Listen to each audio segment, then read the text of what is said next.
Hello, Jaguars.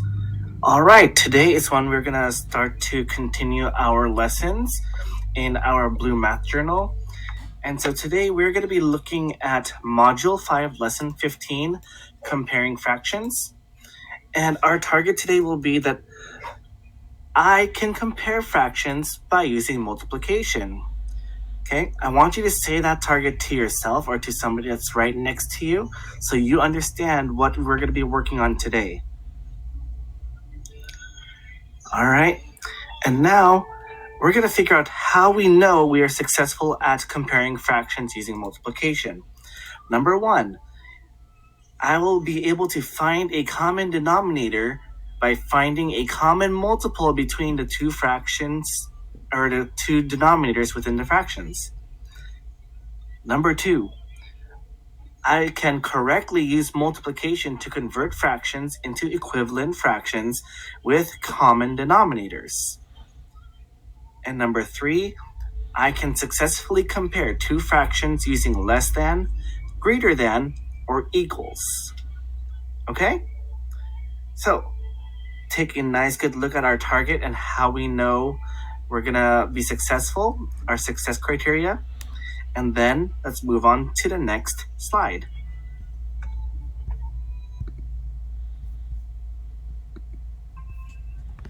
All right, Jaguars, we're going to be looking at our problem set on page 76, and we're going to turn to question number 2, and I'm going to teach us how to compare fractions using 2a and 2c as an example. Okay?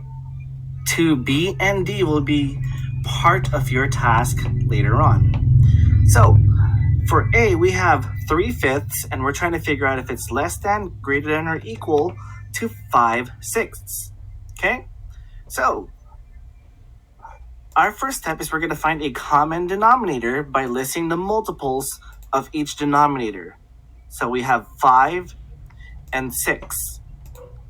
So we have our multiples of 5 are 5, 10, 15, 20, 25, and 30.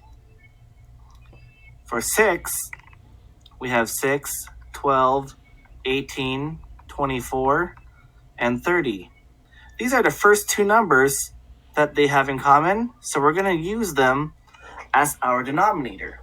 So let's convert our 3/5 into an equivalent fraction for 30ths, okay? So we're going to have 3/5 equals how many 30ths? Okay? And I know that 5 times 6 equals 30. And remember, we have to multiply by 1, meaning our numerator and our denominator have to be the same. So if our denominator is 6, our numerator has to be 6. So now let's multiply across. 3 times 6 equals 18. Okay? Now we need to convert 5/6 into 30ths. So now we have 5/6 times something will give us a certain number of 30ths. Well, I know that 6 times 5 equals 30. So if our denominator is 5, our numerator has to be 5 as well. It's always going to be the same when figuring out equivalent fractions. Now we can multiply across. 5 times 5 equals 25. So we have 18 30ths, and then we have 25 30ths. Which one is greater than, or which one is greater? Well, I really hope you guys that 25 is, because our arrow is going to go like this. So our answer would end up being that 3/5 is less than 5/6. Okay? Now we're going to look at C. C shows 7/5, and we're going to see how it compares to 10/8. Okay?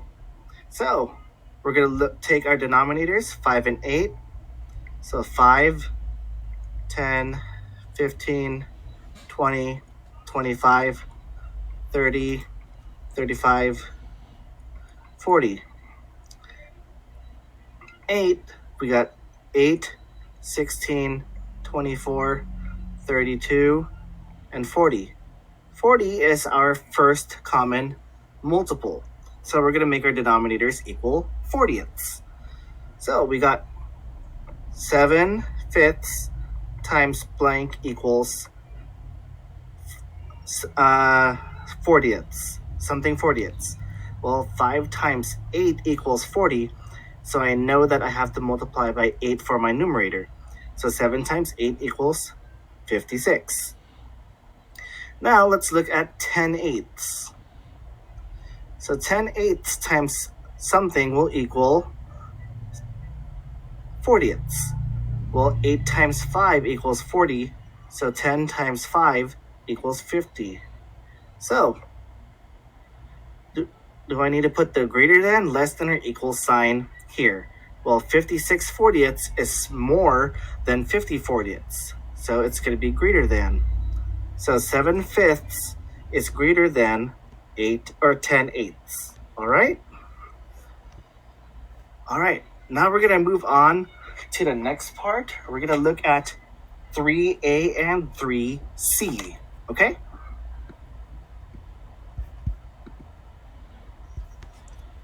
All right, Jaguars, we're down at the bottom half of the same page on page 76.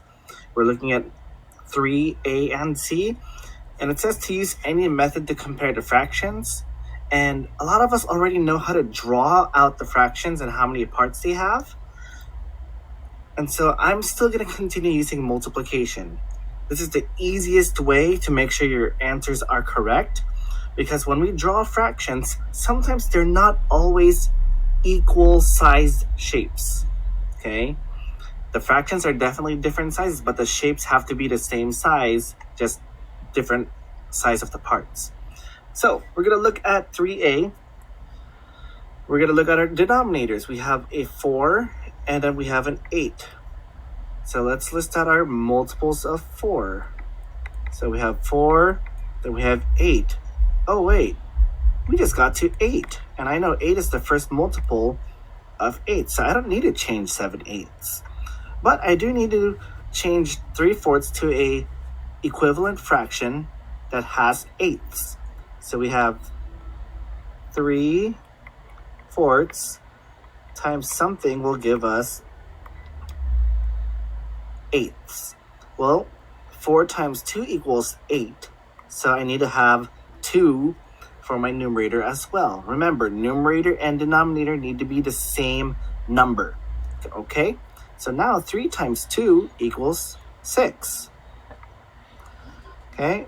So then now we still have 7/8 over here. So which one is, or what sign are we going to put here? Greater than, less than, or equal? Well, 6 is definitely less than 7, so 6/8 is less than 7/8. So that means 3/4 is less than 7/8. All right. Moving on to C. C, we have 6/4, and we're trying to compare it to 8/6. Okay, so let's look at our multiples of 4 and multiples of 6. So 4, we have 4, 8, 12. Well, I know that 12 is also a multiple of 6, so let's figure out if that's the case. So multiples of 6, we have 6 and 12. Okay? So looks like we have our common multiple, so we're going to make that into our common denominator. So for 6/4, we have 6/4 times something will give us, our common denominator is going to be 12. So 4 times what equals 12? Well, I know 4 times 3 equals 12. And then our numerator has to be the same. I cannot repeat that enough. That's a simple mistake people make. If our denominator is 3, we need to have our numerator be 3. So 6 times 3 is 18. Next, we have 8/6. times something will equal a certain number of twelfths, okay? So now I know 6 times 2 will equal 12. So if our denominator is 2, our numerator is 2. So 8 times 2 is 16. So now we can compare these fractions together. We have 18 twelfths and we have 16 twelfths. Well, I know 18 is greater than 16 and it's the same unit. So 18 twelfths is greater than 16 twelfths, which means 6 fourths is greater than 8 sixths. All right?